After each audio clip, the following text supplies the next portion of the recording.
Yes, guys, how you doing? Welcome back to the Spurs Talk Show.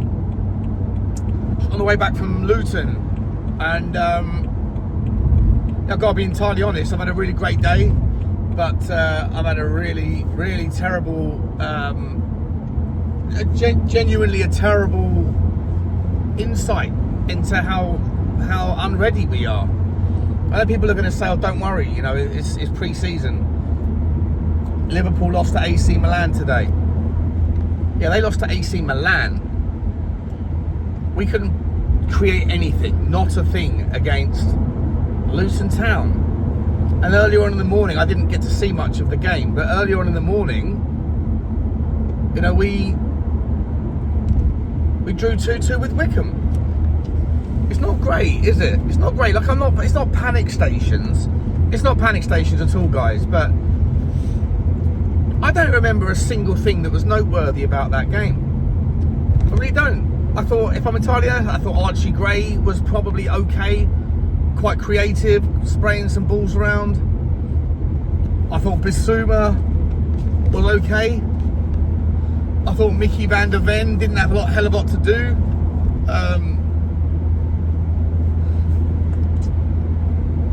Kinsky looked alright with his feet. I tell you, apart from that, I think that I don't really understand why. I mean, I can understand the logic to a degree of having two games on the same day to a degree, like trying to squeeze them both in and then like mix and matching so that you could try to get more minutes in the legs of everybody. As I say, I didn't see the first game. I didn't see it, so I can't comment on that, guys. Right? I can't tell you what I thought about that. I can tell you what I read in WhatsApp groups that was watching the game because I was travelling. But apparently, Sonny had a stink fest again. Apparently, Richalison was woeful. Apparently, Pape Sarr was okay. Scored a couple of goals. Apparently, a couple of the kids that came on were okay. At the Luton game today, there was nothing at all. I literally don't remember anything from the game that was noteworthy. And that's problematic. It's problematic for me. I'll be honest with you guys, right? I'll be entirely honest, right? I think I said this in the post-match little, like the 3-minute clip that I put out. I think I've been somebody who's been a little bit kind of, not, I would say hesitant on Morgan Gibbs White, but a little bit over it, right? A little bit like, this story's taking too long, and it's £60 million that's sat in escrow for a player that is a nice addition to an area of the pitch that we're weak, but I wouldn't say it's anything like plugging a hole in the boat that if we don't plug, we sink. And I think Sonny, you know, like I say, haven't seen it, but from all reports, was awful. It was terrible last week against Reading. He looks like he's a sad human being. He looks genuinely like he's upset that his time at Tottenham's coming to an end and it's affecting his performances. But I think he knows that, you know, his confidence plus, you know, old father time is taking its toll. And I really do hope for his own benefit that he does take the right decision to leave the club after next week when he goes to Korea, which should ultimately just be a testimonial for him, in my opinion. Because if he doesn't, I think his legacy could be in trouble. I really do. And more than that, I would say that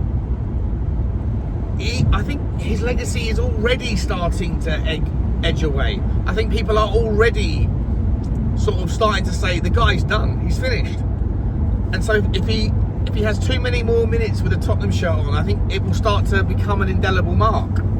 You know, I think it genuinely will. So I think he has to leave.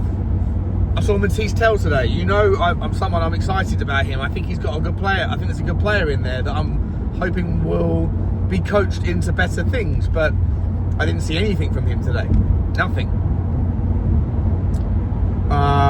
Junior Byfield getting his, I think it's his debut in a first team shirt. You know, looked okay. Didn't have to do very much, but he looked comfortable with the ball at his feet. I'm hoping good things from that. But I tell you what, my point was about Morgan Gibbs White is that I think that whilst I still maintain that it's not £60 million that couldn't be better spent, then when I saw that midfield this afternoon,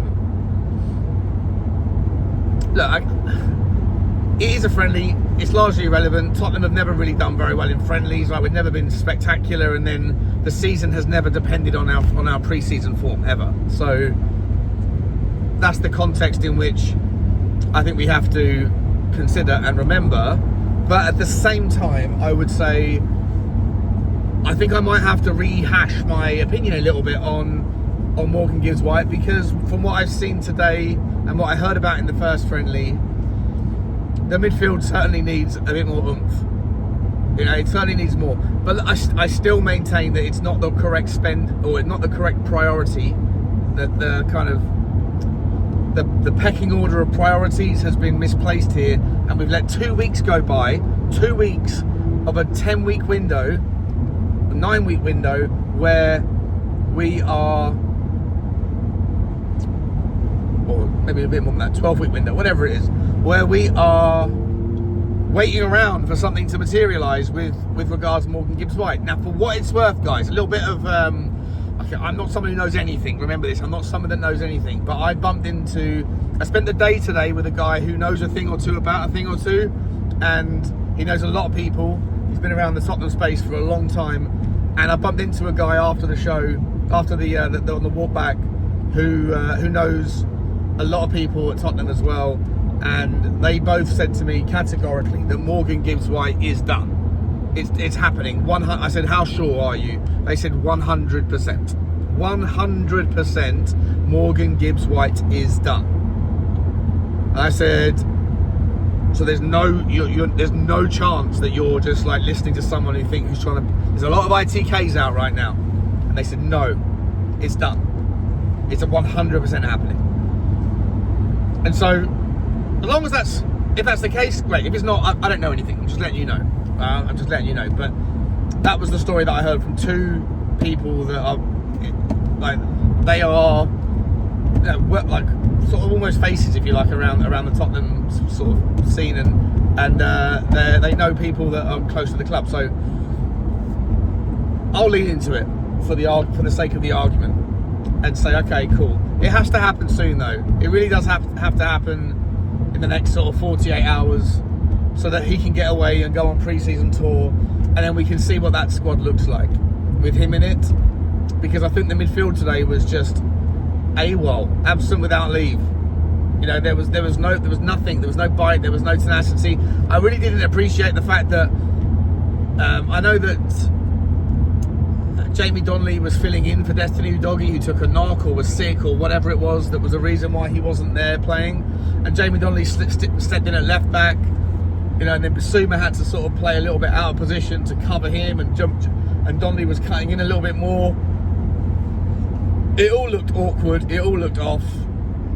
And I can appreciate that Jamie Donnelly's got the kind of versatility to be able to do that. But personally, you know, for me, for the want of the bigger picture would have been to have seen Jamie Donnelly play in the 10, or in a position that we actually think he can handle, so that we can gauge whether or not, and the club can gauge whether or not, you know, he can actually be a useful part of the squad potentially this season. And playing him at left back, what are you ever going to learn from that? That he's not a left back. Okay, so I think that was a waste. I think that was a real waste. Like, stick one of the kids out there if you have to. You know, if it has to be that way. But playing use Jamie Donnelly in a position that you can actually gauge whether he's going to be useful, because he's one of the players that I think are in that kind of wheelhouse of like, should we keep him around or should we loan him out to a team that's slightly of a higher competitive level than Orient? So Micky Moore again today. Like, I've heard, you know, there's lots of rumours around in the press saying that Dortmund, I think it is, that are in for him, or Leipzig, or one of the big German teams. I think it's Dortmund, and then there's other teams in the championship that are after him. I personally think that Micky Moore should go out on loan. I don't think he should have to waste another. Again, waste is the wrong word, but I don't think he should spend another year getting 5 minutes here and there. He's at that age where he's obviously got a little bit of hype around him and certainly got enough confidence where he should be able to kind of spread his wings and see what level he's at. And I don't know whether I think he's probably championship level, but he shouldn't be spending another year here right now. Let's go and see what he's capable of, and then maybe by the time he comes back, he's 19 and he's ready to go. Bang. Now, whether that's a German top-tier team or whether that's an English championship team, I don't know, but I think that he should go out on loan. Jamie Donnelly hasn't gone through that same thing. He's already been out on loan. It's a couple of years more advanced, and now I think it's time to see whether he's actually, you know, capable of doing it at this level. But you're never going to learn that playing him at left back, so it's just a wasted afternoon for him, in my opinion. But yeah, to me, guys, there's just so much more work to do. So much more work in the transfer window. The transfer window sucks so far. It really does. I've seen today Evan Gassand is close to agreeing terms with Brentford, or was it Crystal Palace? I think it was Crystal Palace, right? But why aren't we going after him? Right? Why aren't we going after Evan Gassand? He's a quality player. He's a really, really good player. He'll be a top signing in the Premier League, and we'll come to talk about him as like the next Mateta or the next whatever, right? I'm not sure if it was Brentford or Palace. I've seen the link. I can't remember, but whoever it is, I'd love to have Evan Gassand in there. He's a wonderful little gifted player with his ball at his feet. And Tottenham aren't interested. Why? Well, is it either because we can't seem to get any wiggle room out of the idea of shifting on one of our forwards? Is it because we don't have any money?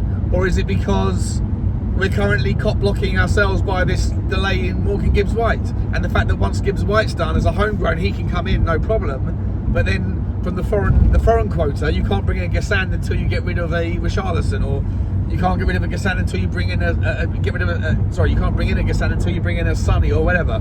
Bikatadze, right, Calamawendo, all of these people, all of these players are in different shapes and sizes. They're gunpowder. They're gunpowder for our armory. And I felt today it just looked. It looked like we didn't keep our powder dry, for want of a better phrase. It looked like we had it out in the rain, right? And it got wet, and we're damp squib. We're rather than bang bang, we're and there's nothing happening. And the midfield was horrendous. It was horrendous today. Archie Gray, I thought looked all right. He looked okay, just pinging balls. But Brennan Johnson on the left-hand side, I mean, what are we doing? He's not a winger. He is not a winger. And they were pinging balls down like they were trying to do in the Reading game. But when you're playing Brennan Johnson on the left now, and then you give him 45 minutes on the right against Reading, if the method of getting the ball to him has to be long pivot switches from the six, of which why I spoke about the need to get a six that can switch, right? And Archie Gray doesn't hit them. He hits them too lofty. He doesn't hit them. He doesn't direct them. It's not a drive. It's a floaty pitching wedge, and it sort of just takes away any of the opportunity. No disrespect to him, because he was one of the better players if there were any. But Johnson's not the target guy in that game, because he doesn't take a guy on. He never takes anybody on. You know? He goes missing when it's time to take a player on. It's like Mr. Box Office in the debate game. Shout out to you, Boxy. Yeah, I just think that there's so much work we need to do. And if genuinely, if Jamie Donnelly has to fill in at left back because Udogie's not fit, and we'd already played with Pedro Porro and that earlier on. And Jet Spence I thought was poor today. Whenever I saw him take the players on, he got snuffed out every time. Every time. He got snuffed out every time. Like, it draws my attention back to going after someone that we could have got last week. We could have got somebody like David Hansco. Well, we could have got Jarell Hato. They're going to Chelsea and Atletico Madrid have stepped in. It's I don't want to make a big deal out of it. I'm just chatting to you guys because I'm on my way home. But like, I think that it's not so much about the performance, it's about the evidence of absence, right? There's an absence of evidence and there's an evidence of absence. And I think the evidence of absence here is pretty strong. The absence of a tenacious 8, which brings me back to this idea of like maybe Morgan Gibbs White is more valuable than I gave it credit for. Never did I like knock the player. I think he's a great player, and I've always said I think he improves us. It's just around opportunity cost, and is it the perfect way to spend the next 60 million? After seeing a performance like today, I'm probably more like likely than not to sort of sit there and to be happier than I was yesterday. Let me put it this way: if it's true from what I've heard that Gibbs White is definitely happening 100%. And but that doesn't mean we're in any way, shape or form close to being done. We need a striker, we need a left winger, we need a left-sided defender, and my God, do we need a defensive midfielder. And we fly away to Korea is it tomorrow night they go? Or Monday? I'm not sure. But it's not great, guys. It's really not great. I usually love going to Luton. It's like one of those cool grounds and stuff. But I honestly, the game was just dreadful. And I didn't get to see Wickham, so I feel like I'm behind the 8 ball a little bit. But anyway, yeah. To me, the takeaway is Gibbs White apparently is 100% happening, according to what I've heard. Gesand is going to one of our London rivals, if you like, and he should be coming to Tottenham. Yeah, pretty rubbish. I'm not a happy yid, if I'm honest. Not a happy yid. Anyway, I'll leave it there, guys. Love you all. Like, subscribe, and comment.